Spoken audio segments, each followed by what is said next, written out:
Bueno, buenas tardes para todos. De nuevo, les cuento que para mí es un placer acompañarlos esta tarde en lo que hemos considerado un bloque del manejo integral de insuficiencia cardíaca avanzada. Me corresponde a mí para iniciar mostrarles como de forma general cuál sería el enfoque de un paciente que llegando al diagnóstico de insuficiencia cardíaca avanzada uno tiene que ofrecerle alternativas de tratamiento, de manejo. Así que vamos a dar inicio. Esta es mi declaración de conflictos de interés. Creo que todos estamos supremamente familiarizados con esta gráfica. Esta es la gráfica clásica de cómo se desarrolla el diagnóstico de insuficiencia cardíaca avanzada. Creo que todos en algún momento la hemos visto de diferentes maneras. El paciente tiene un inicio de insuficiencia cardíaca, en algún momento podría o no tener muerte súbita. Esto lo vemos con más frecuencia en las clases funcionales 2 NIHA, descompensaciones frecuentes y fallo de bomba. Pero a esta le hicimos una modificación porque realmente uno de los problemas más grandes que tenemos en el enfoque de insuficiencia cardíaca avanzada, lo tenemos en Colombia, yo sé que ustedes deben tenerlo, es que el paciente tiene múltiples descompensaciones, pero no siempre las ve el mismo colega. Las ve primero este colega, luego le toca a alguien diferente en otro momento, incluso hasta en otro hospital. Nosotros tenemos redes de atención en Colombia muy integradas, pero con alguna frecuencia un paciente se hospitaliza un día acá y otro en otro sitio diferente. Y finalmente lo que pasa es que seguramente este paciente llega demasiado tarde, no lo identificamos a tiempo, no entendemos que es el paciente con insuficiencia cardíaca avanzada el que se hospitalizó en varios lugares y en momentos diferentes y seguramente llegamos tarde a poder ofrecer terapias avanzadas, que es de lo que vamos a hablar en este simposio de la tarde. Entonces, uno de los elementos más importantes, creo yo, cuando hacemos un enfoque integral del paciente con insuficiencia cardíaca avanzada, es reconocerlo, o sea, diagnosticarlo adecuadamente y ofrecer las estrategias de tratamiento que estén disponibles en el centro en el que estemos. Y acá quiero llamarles una cosa muy importante la atención. Este es como el cuidado habitual. Seguramente todos aquí vamos a estar familiarizados con las dos charlas que siguen a continuación, cuando seleccionamos trasplante, cuando seleccionamos soporte mecánico de largo plazo, pero es súper importante tener presente que el cuidado paliativo es transversal a todo el cuidado de un paciente con insuficiencia cardíaca y más si llega a estadios avanzados.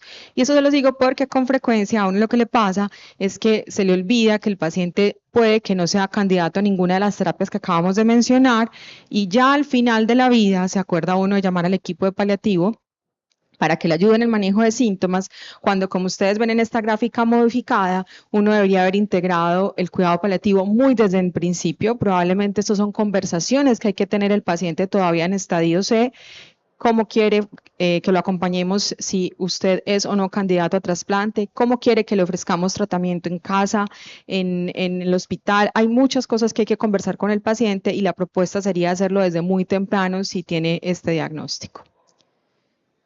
La falla cardíaca avanzada tiene un problema enorme que todos nosotros lo conocemos, tiene un efecto devastador sobre la calidad de vida del paciente. Esto es lo que nos convoca a simposios como el de esta tarde. Tiene síntomas no controlados, gran deterioro en la funcionalidad de los pacientes, altísima mortalidad. Si nosotros no hacemos nada en un avanzado, ese paciente va a fallecer. Pero tiene también unos problemas adicionales. Estos pacientes no están bien informados y no tienen tanta accesibilidad a servicios de cuidados paliativos como pacientes de otras enfermedades. Los cuidados paliativos no oncológicos en Colombia, por ejemplo, llevan apenas una década de estar disponibles. Los paliativistas son muy buenos en el cuidado paliativo oncológico del paciente con cáncer, pero quizás el acercamiento que hacen a patologías como la de nosotros de insuficiencia cardíaca, no todos están tan relacionados con eso. Así que un problema grave también que tenemos en falla avanzada, no solamente es la no disponibilidad de recursos para todos, sino que tampoco tenemos buen acceso a cuidados paliativos. Y hay que hablar de falla avanzada porque fíjense que la prevalencia va en aumento. A medida que nosotros hagamos las cosas mejores en falla, en los estadios B y C, es decir, a medida que logremos que los pacientes vivan más porque tienen los cuatro fantásticos, porque los revascularizamos súper bien, porque les pusimos un resincro, por la razón que sea, pues más pacientes van a llegar a los estadios avanzados. O sea que esto va en una prevalencia que va a un aumento del 1% que conocíamos en las primeras series al 10%. Además, tenemos pacientes cada vez más ancianos que sobreviven con insuficiencia cardíaca y por ende, incluso con menores posibilidades de brindarle, el punto de corte en Colombia para trasplante de corazón es 70 años, así que cada vez más va a sobrevivir gente por encima de los 70 que no vamos a poder trasplantar porque estamos haciendo las cosas bien, así que van a llegar a estadios avanzados, incluso con posibilidades más limitadas. Esta es la definición de insuficiencia cardíaca avanzada, que hace parte del consenso de los europeos y que finalmente creo yo ahorita es la que más utilizamos de forma estandarizada en el mundo. Seguramente cada grupo o cada sociedad incluso hace un acercamiento a cómo se define un paciente con insuficiencia cardíaca avanzada, pero esto es importante porque ponernos de acuerdo en encontrar quién es avanzado y no quién simplemente está teniendo episodios de progresión hace la diferencia en poder refinar bien quién va a ir a una terapia avanzada, llámese trasplante, llámese HeartMate 3 o la terapia que ustedes tengan. Entonces hay que recordar que consiste en síntomas severos y persistentes de NIHA clase 3 o 4, disfunción cardíaca severa, esto viene dado por la fracción de eyección menor al 30 o por valores de péptidos persistentemente elevados. Y aquí hay una cosa muy interesante y es acuérdense que con esta definición se adicionó que uno podría tener falla avanzada teniendo solamente falla propia del ventrículo derecho, sin tener tanta disfunción izquierda, que era un terreno que antes nosotros no explorábamos, no teníamos presente que uno puede ser avanzado, aún con una fracción de eyección no tan caída, pero porque tenga mucha disfunción del ventrículo derecho. Episodios de congestión sistémica que requieren dosis altas de diuréticos o de inicio de inotropía. Y el deterioro severo de la capacidad funcional, que quizás es la medida más objetiva que todos los grupos de avanzada tenemos, y es bien sea un test de caminata de 6 minutos o una prueba de cardiopulmonar con un consumo por debajo de 12-14. Esto seleccionaría los pacientes de los que estamos hablando en este simposio, que se llaman los pacientes de insuficiencia cardíaca avanzada, a los que les ofreceríamos las terapias que vamos a mencionar a continuación.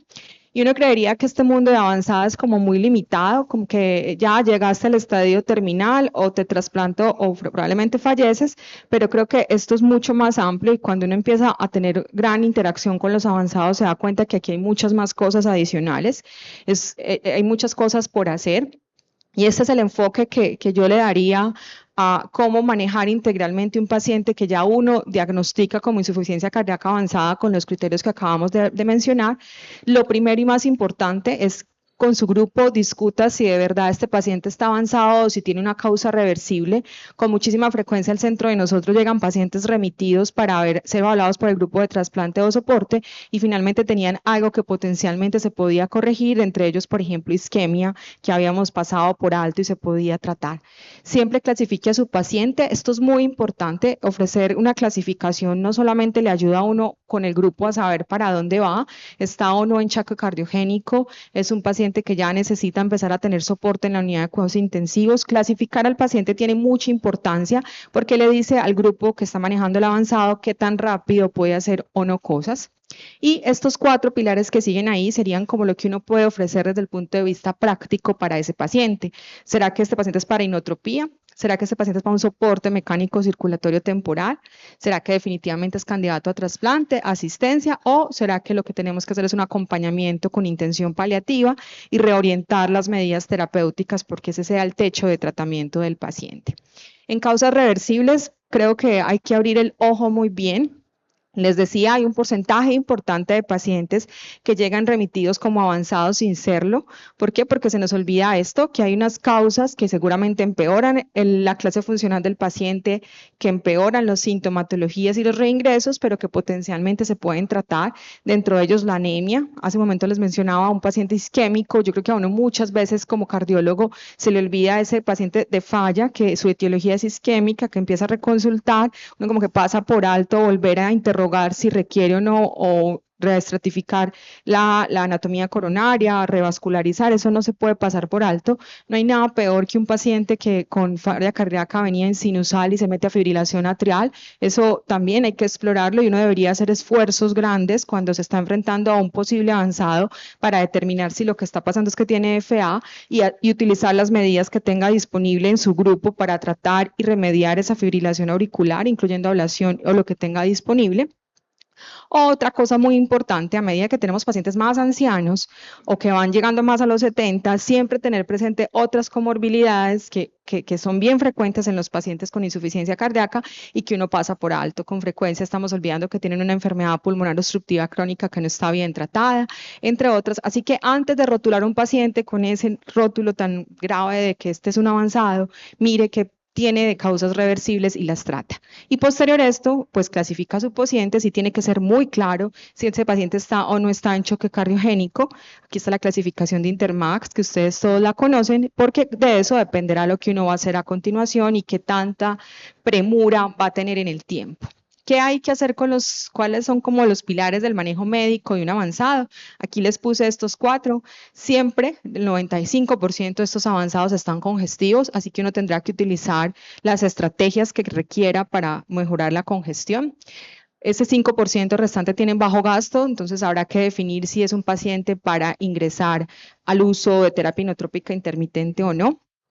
Y si se puede o no titular terapias o adicionar nuevas terapias. Ayer teníamos un simposio muy interesante donde se decía, diríamos, este es el campo, por ejemplo, para vericiguat, este es el campo para otras moléculas, o definitivamente ese paciente que llega acá es porque ya uno tuvo que haber explorado todo el tipo de manejos farmacológicos. Y por último, siempre utilizamos a los electrofisiólogos y tratamos de definir si hay algo que se puede hacer con los dispositivos adicional o si definitivamente ya exploramos todas las posibilidades de ese paciente. Para congestión refractaria, aquí podríamos dar una charla completa, pero yo sí creo que en insuficiencia cardíaca avanzada es donde más tiene uno que recurrir a lo que tenga disponible para, desde terapia diurética, intensiva, endovenosa, hospital día, triple bloqueo tubular, adicionar acetazolamida oral si la tienen disponible, o incluso nosotros también hacemos en la clínica de nosotros ultrafiltración. Tenemos disponible una que es la CardioSmart, que permite ultrafiltrar simplemente con un catéter de acceso periférico, no necesitan un catéter de alto flujo. Esta es una recomendación mucho más baja que la que todos nos gustan en insuficiencia cardíaca, pero es una opción y habrán algunos avanzados, sobre todo esos derechos que están muy congestivos, que se van a beneficiar de esta terapia. Inotropía en falla cardíaca refractaria avanzada o como puente a terapias definitivas, la utilizamos definitivamente, sí. Recuerden que muchos de estos pacientes avanzados no tienen un segundo chance. Si uno no hace lo que tiene que hacer en ese momento, su paciente puede fallecer, así que lo hacemos como terapia puente a trasplante, como terapia puente a soporte mecánico o únicamente con intención paliativa para aliviar los síntomas. Y obviamente acá está soporte mecánico porque habrán pacientes de ese grupo de avanzada que por su estadio o su clasificación de Intermax vaya a necesitar en ese momento soporte mecánico circulatorio. Opciones tenemos múltiples, desde ECMO venoarterial, desde Impella, desde Tandem Heart. Lo importante acá de este tema es reconocer que cualquiera de las opciones que tomemos seguramente van a ser la que nos dé un soporte temporal para esto, que quizás sigue siendo el gol estándar del manejo de un paciente avanzado, que es el trasplante cardíaco. Jaime les va a hablar ahorita de eso, así que paso a esta. Si uno no puede ofrecerles trasplante o soporte mecánico circulatorio, ¿será el fin del camino? Yo creo que no. Creo que todos los que trabajamos en avanzada deberíamos estar cada vez más familiarizados en ofrecer cuidado paliativo. Esto es mejorar síntomas, calidad de vida y, como les dije en la primera diapositiva, no debería dejarse así como en esta presentación al final cuando uno ya está acabando, sino que debería ser una conversación que uno tenga muy tempranamente con una familia y con un paciente al que se le diagnostique insuficiencia cardíaca. Fíjense que no hay nada más difícil para mí que abordar a un paciente que yo nunca había visto en mi vida, que llega a mi unidad de cuidados intensivos, que llega en choque cardiogénico, que ya lo vamos a perfilar para trasplante por algo más, y nadie jamás le había dicho que uno se muere de falla cardíaca. Y yo creo que ahí es donde nosotros los cardiólogos tenemos un pequeño problema comparado con los oncólogos, y es que a cualquier paciente le dan el diagnóstico de un cáncer, seguramente se van a su casa, se van muy mal, se ponen tristes, llaman a todo el mundo. En cambio, nosotros le decimos a alguien tiene falla cardíaca y hasta nuestra misma percepción es como de tan bajo riesgo que el paciente se va tranquilo, no se toma los medicamentos y nadie le dijo que uno se muere de insuficiencia cardíaca. Así que estos pacientes hay que informarlos de forma temprana y ya ofrecerles lo que uno tenga como disponible desde manejo de síntomas per se hasta definir cuándo retirar terapias. Eso es igual de importante en avanzada. En avanzada tan importante es hacer como también no hacer y saber cuándo uno no debería estar ofreciendo terapias que ya no van a ofrecer beneficio al paciente.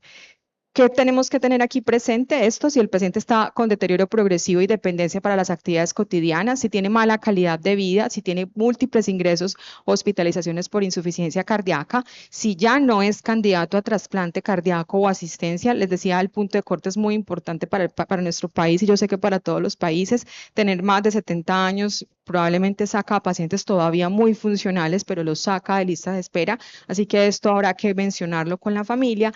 Lo mismo que si se acerca o tiene ya caquexia cardíaca, que es un factor determinante. ¿Qué puede hacer uno?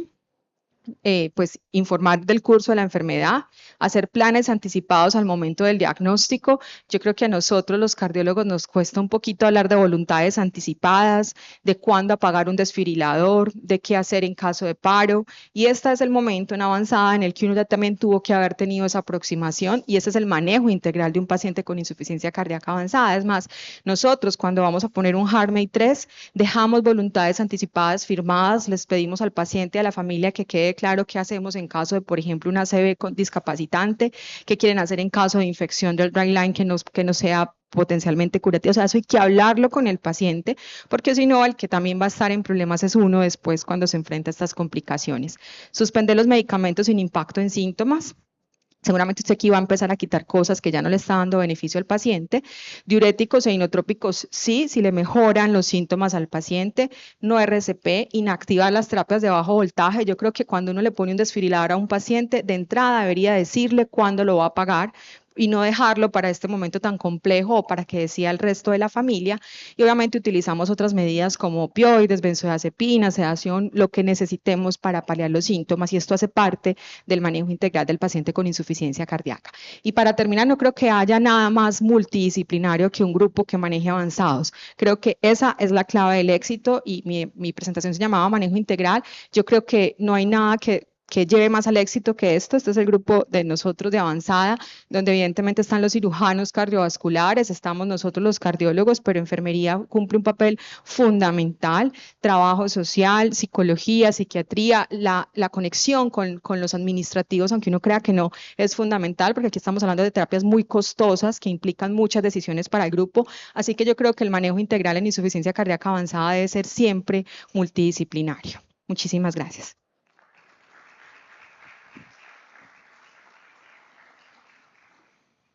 Muy bien, muchas gracias a la doctora Catalina por la exposición de este caso en cuidados avanzados. Sin más, vamos a pasar con el doctor Jaime. El doctor Jaime Monfort es experto en soportes ventriculares sin trasplante y es jefe allá en Texas de todos estos tratamientos que hay, que son la última ventana y posibilidad para estos pacientes. Doctor, no le quito su tiempo. Ándale.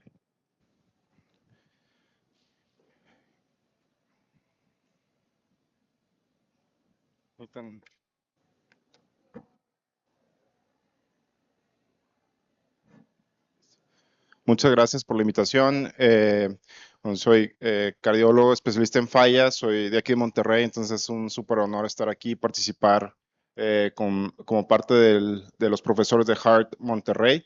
Y el día de hoy vamos a hablar de indicaciones, pero voy a tratar de poner el contexto del equipo que tenemos y cómo tomamos decisiones y cómo creamos un grupo de trabajo donde pensamos que somos incluyentes en cuanto a no solamente el tipo de pacientes que vemos, pero todos los demás miembros del equipo interdisciplinario en cardiología, en cuidados intensivos, e inclusive cualquier profesional de la salud, inclusive administradores que son parte del equipo. La idea es el reconocimiento temprano, utilizando el acrónimo de I Need Help, para perfilar a estos pacientes, entender por qué tienen insuficiencia cardíaca. Y esto yo creo que si uno va a hacer un programa de trasplantes, empieza un programa de trasplantes, esta estructura es fundamental, porque va a impactar mucho nuestra toma de decisiones, nuestros timings, y que sea realmente un paciente bien escogido, donde hayamos tratado todo lo posible antes de dirigirnos a esta terapia que es limitada,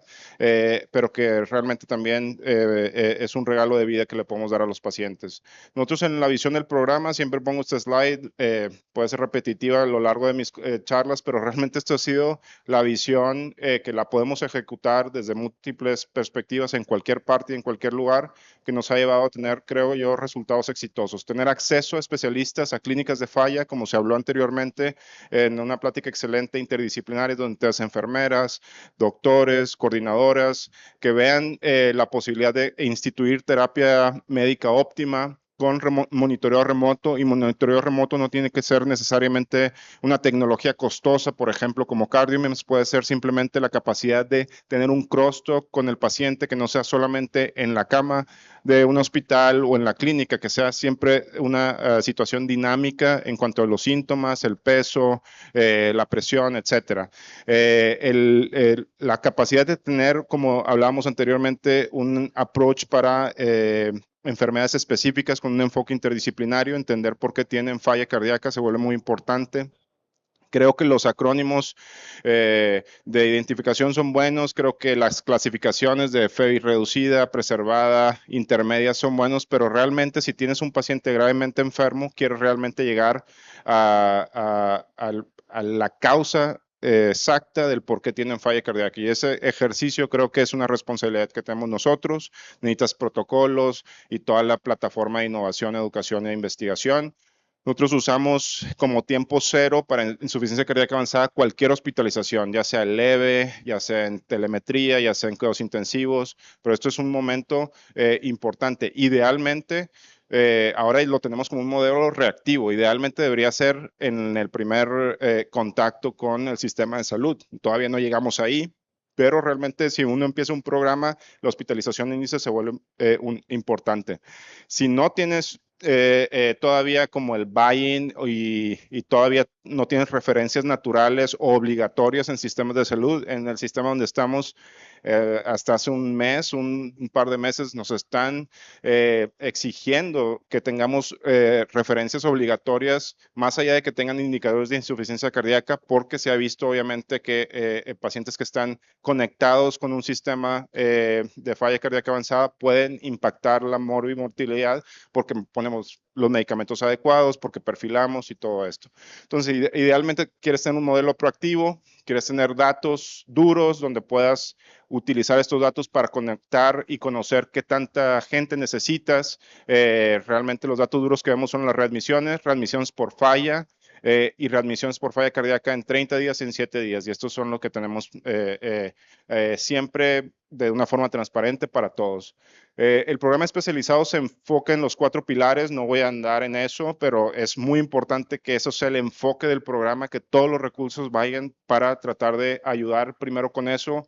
Acceso a fenoperfiles profundos, es decir, estar seguro de que no sean isquémicos, evaluación isquémica detallada, y si no son isquémicos, o inclusive ahora que tenemos resonancia magnética, estamos viendo que hay muchos patrones mixtos donde tenemos enfermedad isquémica junto con un patrón genético, enfermedad isquémica con un patrón valvular, y eso se vuelve súper importante a medida como tratamos de perfilar a estos pacientes. Y obviamente tenemos siempre esta capacidad de, después de ver muchos pacientes con diferentes fenotipos, para decir, bueno, eso es un fenotipo con hipertrofia, dilatado o restrictivo, en este caso con una cardiomiopatía no compactada, pero tenemos que ir más allá.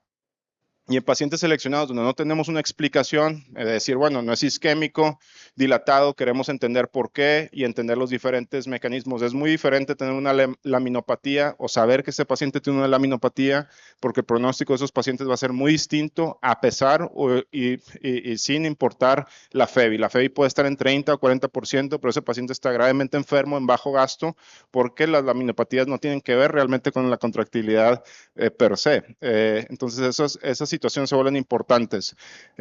También lo que nosotros tratamos de entender mejor son las respuestas al tratamiento, y no necesariamente todos los pacientes que nos refieren con una mutación, por ejemplo, al gen de la titina en este caso, que no tiene inflamación o fibrosis en la resonancia, lo primero que hacemos no es referirlo a trasplantes, instituir las terapéuticas adecuadas, en este caso los 4 fantásticos, y ya meses después podemos ver que hay mejoría, incremento de de su clase funcional y mejoría de la función cardíaca con manejo longitudinal. Entonces, en ese contexto también tenemos los medicamentos y un abordaje mecanístico de la insuficiencia cardíaca progresiva que incluye todas las demás especialidades, coronarias, estructural, obviamente electrofisiología y múltiples terapéuticas que están en el pipeline, como procedimientos estructurales, contractilidad, modulación de la contractilidad, etcétera.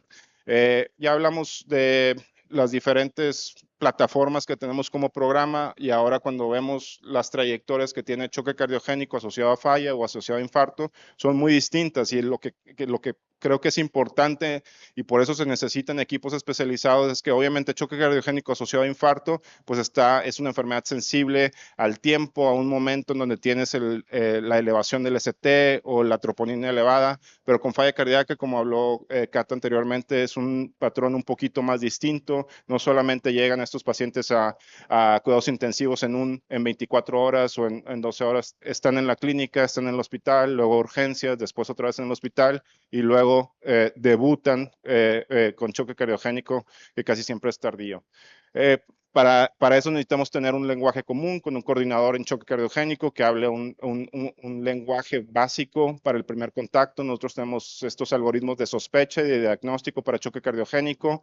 Entendemos que la patofisiología es distinta asociada a falla y ahora tenemos, más allá de clasificaciones semánticas de estadios SCAI, tenemos la posibilidad de forma granular con criterios de hipotensión, hipoperfusión, de intensidad del tratamiento, caracterizar a estos pacientes a lo largo de un espectro que nos ayuda a entender mejor si estos pacientes tienen la posibilidad de estabilizarse o ofrecerles terapias para estabilizarse o ofrecerles terapias de salvamento donde realmente no tenemos mucha otra cosa que hacer porque estamos contra el tiempo.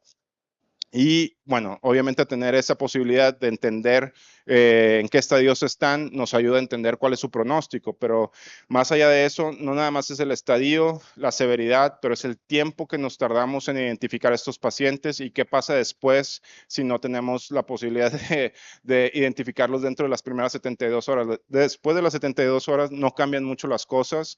Si una persona se identifica tarde, probablemente se va a quedar en ese estadio severo, en estadios D o E. Entonces, para nosotros se ha vuelto importante no nada más diagnosticar choque cardiogénico, no solamente diagnosticar la severidad, pero diagnosticar la severidad en un tiempo relativamente temprano. Y para eso utilizamos criterios clínicos de imagen y específicamente de hemodinamia, como la brújula en la trayectoria de estos pacientes. Estos pacientes que tienen traslados pues son de mucho más riesgo, como se puede ver, tenemos más riesgo de mortalidad en pacientes que han sido transferidos de otros hospitales al centro cuaternario de trasplante.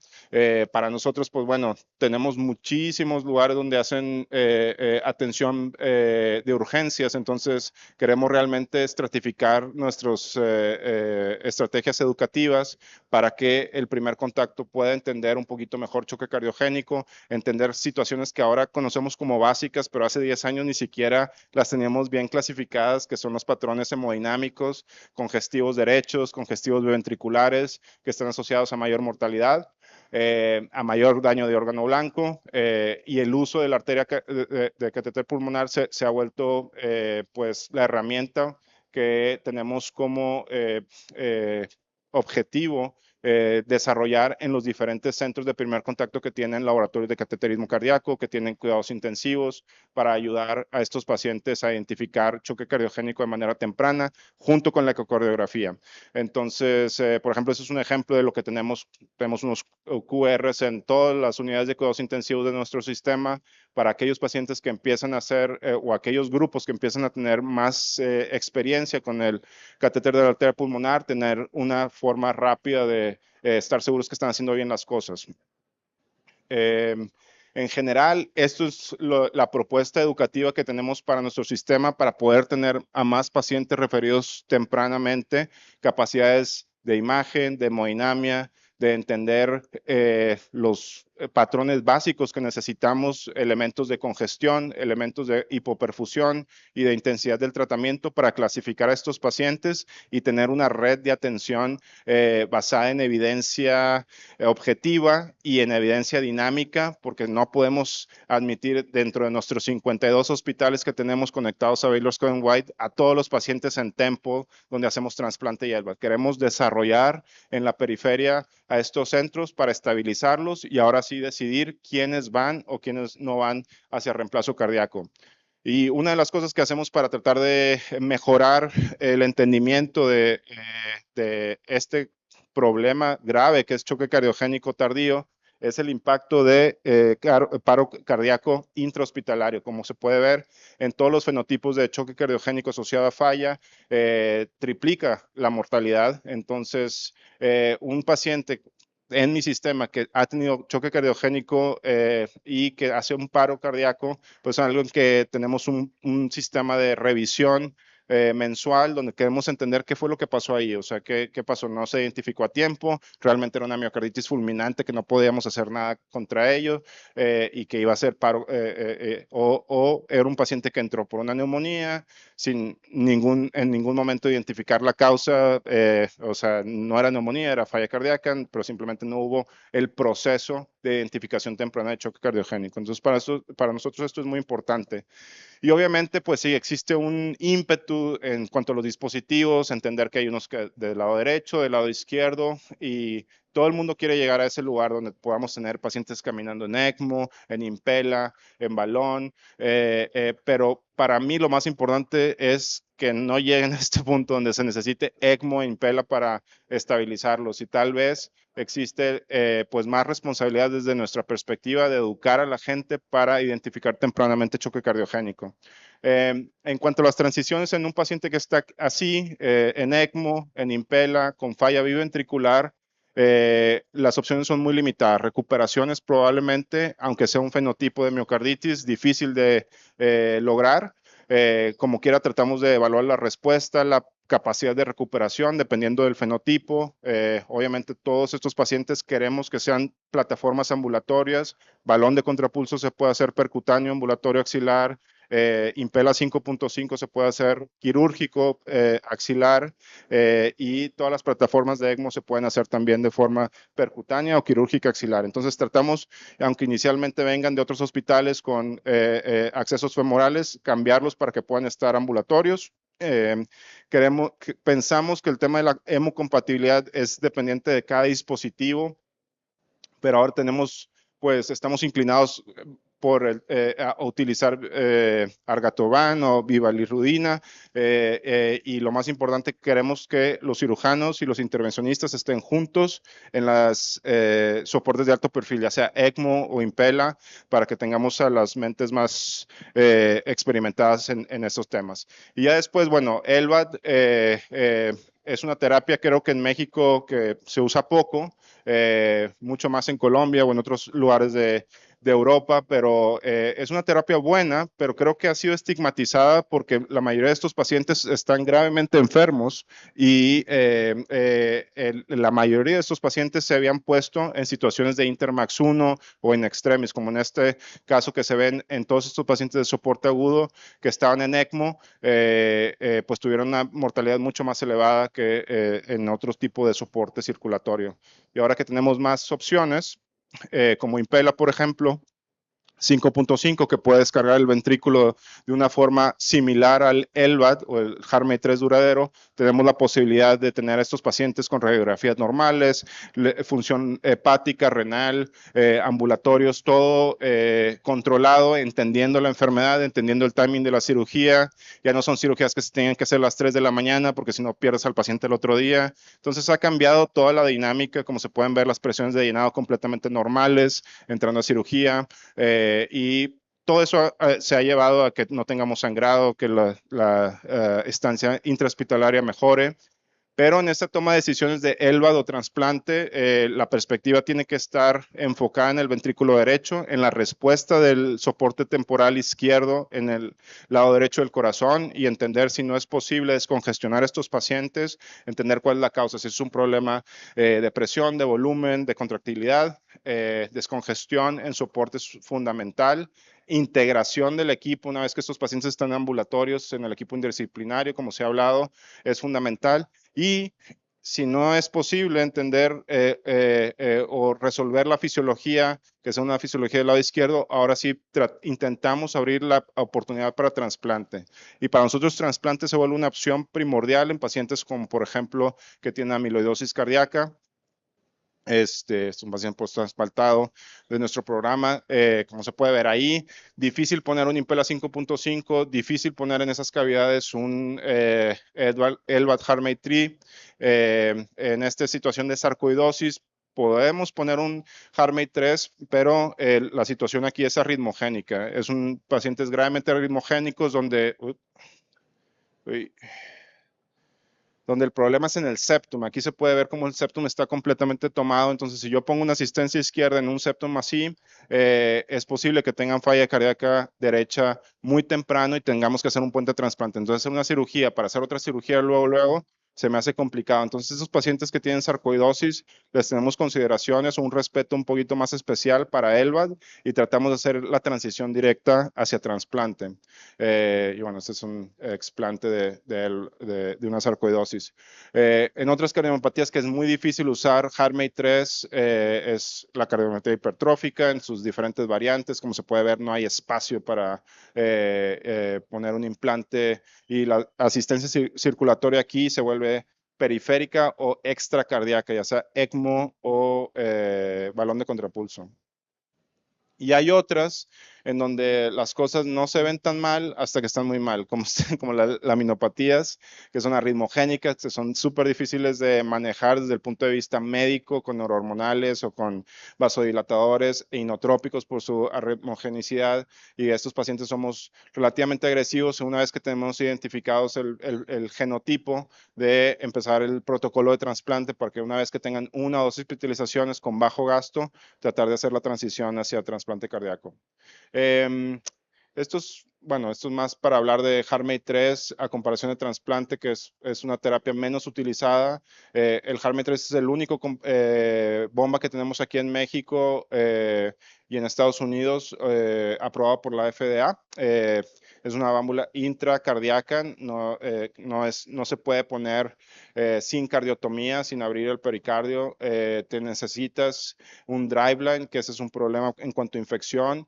Tiene una tecnología distinta a las otras que ha disminuido la posibilidad de trombosis de la bomba, pero igual, el corazón derecho no está soportado, todavía tienes un driveline, entonces falla cardíaca derecha, arritmias e infección siguen siendo las situaciones que hay que revisar. Tiene un pulso intrínseco que limpia la bomba, se ha comparado con HeartMate 2, es una buena terapia, se ha visto cómo se ha disminuido sobre todo embolias o accidentes cerebrovasculares, ya que no hay trombosis de la bomba, pero igual falla cardíaca derecha sigue siendo un problema.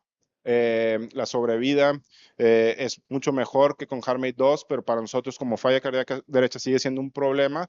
Tenemos una énfasis importante en fenoperfilar a estos pacientes después de soporte, hacer los weanings del flujo y titular el flujo para cada paciente, y una vez que se van a su casa poner un CardioMEMS para que puedan seguir siendo monitorizados y entender en el primer año o en el segundo año cuál es el momento perfecto para abrir la valoración de trasplante. Y bueno, ya para terminar, existen muchísimas formas de seguir aprendiendo y conectando con las diferentes sociedades. La sociedad que represento es ASHLT, ahora tenemos ASHLT en español. Sería fantástico ver más autores de habla hispana en este tipo de guías y en este tipo de documentos académicos y pues solamente hay que entrar y conectar, y si hay algo que pueda ayudar y servir, pues siempre a sus órdenes. Muchas gracias.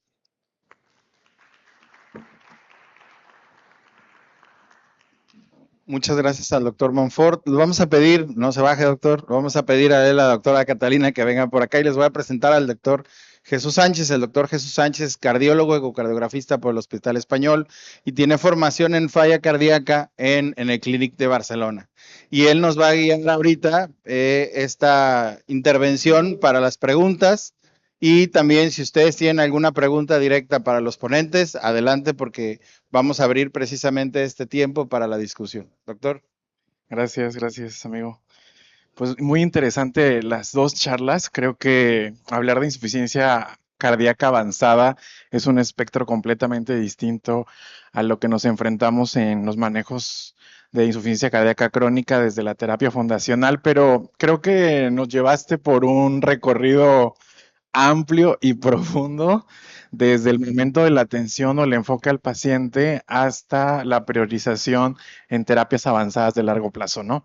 Creo que Catalina también nos habló un poco sobre la consolidación del equipo multidisciplinario, que creo que es pilar fundamental en cada una de las unidades. Pero me gustaría preguntarles, ¿cuál sería la recomendación o qué opinan ustedes? ¿Cómo empezar un programa? ¿Cuál sería la mejor estrategia desde su punto de vista? Porque hay gente que dice, bueno, podemos empezar con trasplante, podemos empezar con asistencia ventricular, no hay una línea del tiempo hacia dónde dirigirnos, ¿no? Sino empezar sería como la idea principal, pero en su experiencia, ¿cuáles serían las recomendaciones? Es una pregunta y Jaime me mira así porque está perfecta para mí porque estoy empezando. El centro que estuve 12 años en él, estoy mudándome ahora a uno que está empezando, así que es una pregunta retadora porque me toca la fibra, como digo yo. Yo creo que empezar debería basarse en una decisión pura de tener un buen programa de insuficiencia cardíaca. Yo creo que no todo el mundo tiene que hacer de todo. Creo que la gente debe perfilarse desde unidades de insuficiencia cardíaca avanzada como básica, perdón, de insuficiencia cardíaca básica hasta llegar a la punta del iceberg que quizás son los avanzados. Entonces, la primera respuesta a esa pregunta sería, tiene que tener un buen grupo de falla cardíaca consolidado, multidisciplinario, que esa es otra cosa elemental antes de pensar en avanzada. Lo mostró tanto Jaime como yo en mis diapositivas. Uno no puede ver esto de manera aislada porque seguramente no podrá con el peso del paciente avanzado. Mi percepción, lo que pasa es que mi percepción puede ser un poco diferente a la de Jaime, ahorita le preguntamos, es que el grupo debería empezar por trasplante. ¿Por qué? Porque nosotros en Colombia no tenemos HeartMate 3 como terapia puente, sino como terapia definitiva. Así que un grupo que haga avanzada tendrá que saber hacer trasplante y tener la selección correcta de pacientes de aquellos que no pueden ir a trasplante para utilizar la tecnología. En nuestro país es una cuestión grande de costos y de que nuestras listas de espera en urgencia cero no son tan prolongadas como por ejemplo en otros países o como en los Estados Unidos.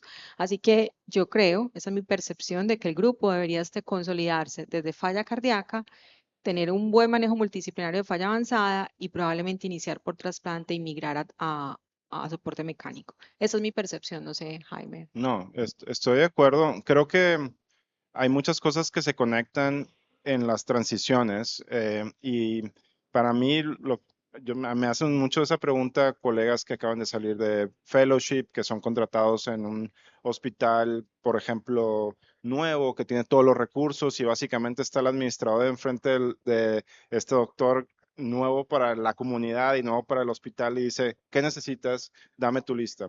Yo creo que me enfocaría excelencia en choque cardiogénico y excelencia en choque cardiogénico, hay tantos aprendizajes relacionados con eso, sobre todo en la conexión con ese hospital que ya lo está haciendo todo, que vas a necesitar tener como tu hub, por así decirlo, no sé, estás haciendo balón, estás haciendo ECMO, estás haciendo Impela, estos pacientes que no recuperan, haces el ejercicio para recuperarlos, que no recuperan, ahora sí los tienes que hacer un traslado hacia donde hacen trasplante o vuelvan. Ese ejercicio, esa conexión con los otros equipos, pues te van dando la pauta para aprender, ver.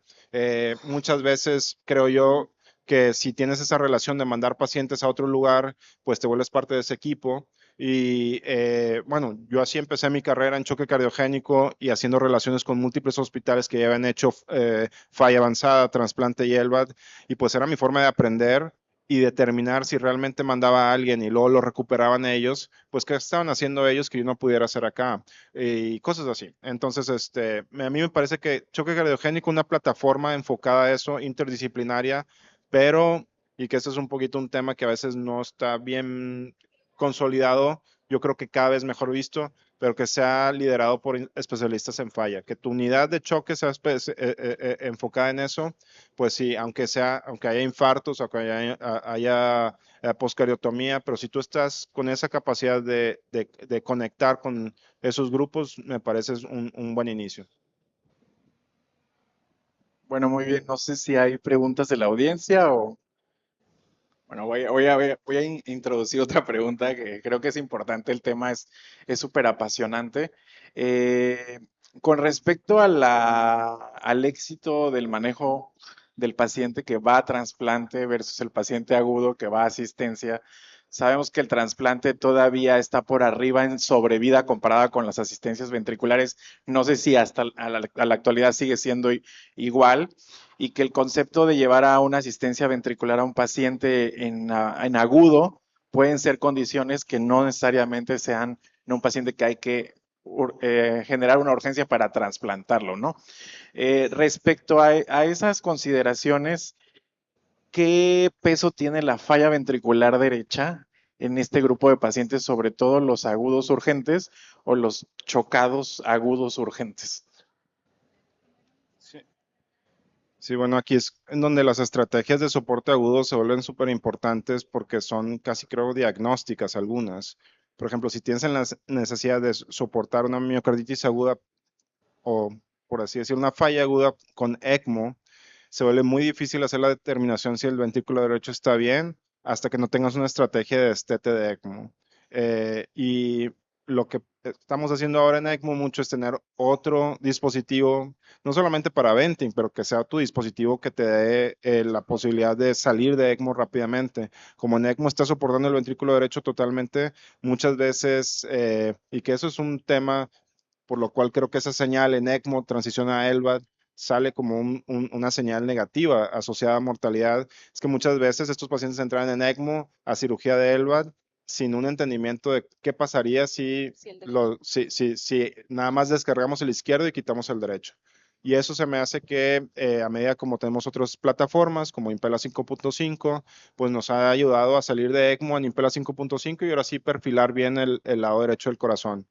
A nosotros nos gusta mucho la hemodinamia, pero he empezado cada vez más a respetar, para empezar, el septum, pero también la imagen multimodal y todo lo que yo no sé que mi ecocardiografista sabe y escucho con atención, porque inclusive aunque salga bien la cirugía para LVAD, yo ya sé que ese paciente va a necesitar a los 6 meses, 8 meses, donde ya esté todo cicatrizado y bien, una valoración más temprana para trasplante. Y bueno, es el mismo cirujano que hace el LVAD que protege bien su operación para el siguiente paso, ya sabiendo que ese paciente va a ser un puente. Entonces, a nosotros nos ha ido bien haciendo estos puentes, donde sabemos que este paciente va hacia allá en el primer año o en el segundo año. Y es un poquito distinto hacia cómo a veces Harmony 3 o Abbott vende la terapia en decir, bueno, esto es casi igual que un trasplante, ¿no? En muchos casos realmente es un puente temprano ese trasplante y lo que yo le digo a los pacientes, te queremos preparar a full, al 100 para el siguiente paso. Y cuando ellos lo entienden así, pues tenemos ya todos bien alineados los objetivos de esa situación particular. Pero falla derecha es un problema y creo yo que no tenemos acceso para todos estos pacientes porque están gravemente enfermos por la falla derecha hacia un trasplante directo. Entonces a veces tenemos que maniobrar con HeartMate 3 y otras estrategias. Y yo creo que preguntabas que cuál es el éxito de que tengamos buenas tasas post-trasplante o post-ESBAL. Yo creo que la selección es la clave del éxito. O sea, muchas veces uno cree que como que lo más importante es como tal el procedimiento quirúrgico, que su grupo sea muy entrenado, pero lo que yo percibo es que si uno selecciona bien ese paciente hacia trasplante o porque temporalmente tiene que soportarlo de otra manera, eso ahí está un porcentaje grandísimo de éxito para tener buena supervivencia post-trasplante o posinserción de una asistencia de larga duración. Y eso lo hace también un grupo multidisciplinario que sepa cómo escoger todo y dentro de ello valorar muy bien el derecho, porque quizás con lo que acaba de decir Jaime queda muy claro que si uno no tiene las estrategias preparadas, cuando va a entrar uno en LVAD y no tiene presente qué va a pasar con el derecho, pues está condenado a fracasar. Y la única manera de hacerlo es una valoración muy buena preimplante o pretrasplante, creo yo. Sí, creo que Me encanta que ambos mencionan constantemente evaluación, ¿no? O sea, el paciente que está avanzado, su estado hemodinámico puede cambiar de un momento a otro de manera dramática y puede hacerlo acreedor a que vaya a una u otra terapia, ¿cierto?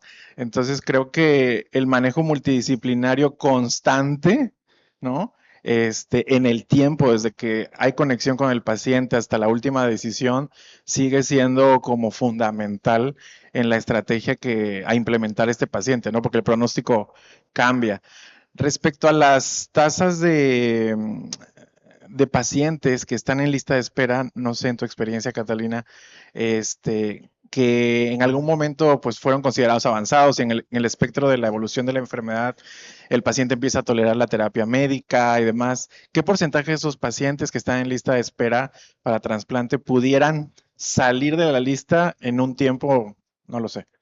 Yo creo que en eso sabe más Jaime, que le encanta recuperar. A mí me gusta trasplantar y soportar, pero yo te voy a decir, las listas de espera en Colombia son cortas. El año pasado el total de trasplantes en el país fue casi de 90 y un promedio, si tú estás en urgencia cero en Colombia, es decir, si estás en ECMO o en una Centrimac, puede ser de días o semanas. Así que probablemente ahí se nos sale a nosotros un espectro importante de porcentaje de recuperación porque esos pacientes se trasplantan, ¿sí? Yo diría que las listas de nosotros son de menos del 1% que salgan hacia recuperación. Y es una lista muy baja, no sé ustedes. Sí, pero yo creo que ustedes tienen procesos, o sea, que la verdad deben de estar súper orgullosos de sus procesos de clínicas de falla. O sea, para que un paciente llegue a trasplante ya pasó por todo el proceso. Para mí, todavía tengo un tema de acceso a mis pacientes donde realmente debutan en choque cardiogénico por primera vez y nunca tuvieron los pilares, están en FA, nunca han tenido una angiografía y tienen ahí una lesión que se puede arreglar. Entonces, para nosotros ha sido, pues, la mayor, 60-70% de estos pacientes hasta en choque cardiogénico no recuperable. Y si hay un grupo donde realmente pudimos hacer algo más, ya sea ablación, recuperación, pero porque tenemos esa posibilidad de hacer descarga ventricular temporal, bloqueo neurohormonal y todos estos factores mecanísticos. ¿Alguna pregunta de la audiencia? Pues bueno, yo los felicito. La verdad es que es un orgullo que sean líderes de ciertos centros y que tengan el tiempo de compartir estas experiencias que creo que en avanzada nada está escrito completamente. Realmente el manejo del paciente es día a día, va al hospital de día o está en el contacto médico urgente. Entonces creo que ahí es donde salen las guías realmente de las decisiones de un paciente avanzado. Es imposible si te metes a la literatura. Entonces tienes que tener un entrenamiento forzosamente presencial para tomar decisiones justificadas y correctas en base a un perfil hemodinámico que puede cambiar invariablemente con el tiempo. Muchas gracias. Muchas gracias.